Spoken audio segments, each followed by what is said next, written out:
closer you hold it to your mouth, the better she can hear. Obituary for Rita Adams Blair. Can you hear that? Oh, really? Yeah. Rita June Adams Blair was the 8th child born to Job and Amanda Adams. She was born on June 18, 1912 in the family home, which was a log house in Riverdale, Idaho. She had a total of 10 brothers and sisters. She attended schools in 11. 11. Typo error. Us brothers and sisters. 10 brothers and sisters. She wasn't a brother to herself or a I'm sister. number 8 of 11 children. Yeah, yes, I said you have 10 brothers and sisters. Got that? You're not supposed to speak. You're dead. Or was I? She attended schools in Elmo and Rupert in Idaho. In Idaho, Kaysville, Hyde Park, Harper, and Brigham City in Utah. Sometimes because of weather and distances to schools, she would spend school years with relatives who lived closer to schools. She loved learning and continued to attend classes and workshops in colleges whenever or wherever she could. She used her knowledge, talent, and skills to instruct and lead others in genealogy work, church callings, dance, and physical fitness. She was more comfortable on the family farm, outdoors, and around horses than she was working in the kitchen or doing housework. Rita married Lyndon Fred Barkle while still in her teens. 3 children, Rio, Joyce, and Marita, completed the family of 5. They lived in Burley, Idaho for a number of years. After a divorce, Rita found 2 more wonderful men with whom she was happy. 1. 1 wonderful. What about Norman? Oh, he was a good man, but he wasn't the one.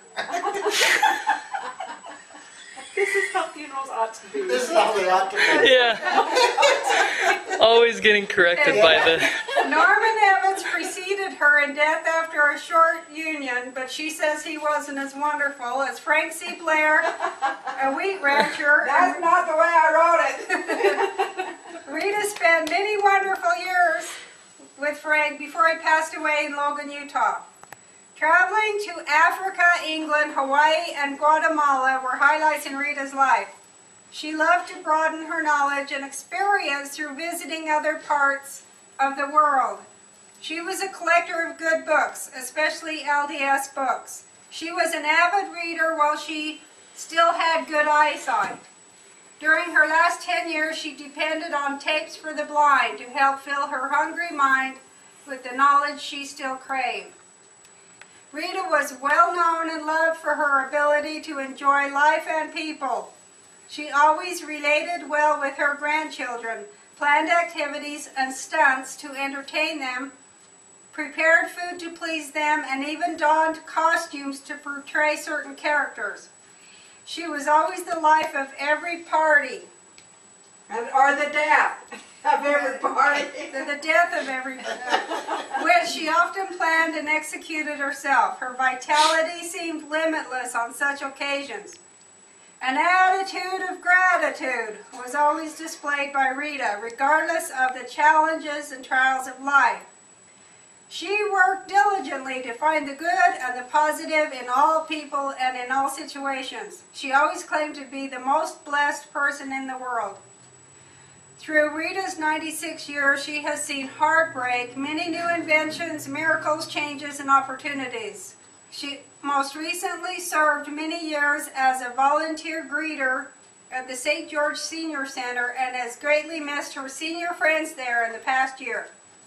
They and her many family members have kept her alive as long as she lived.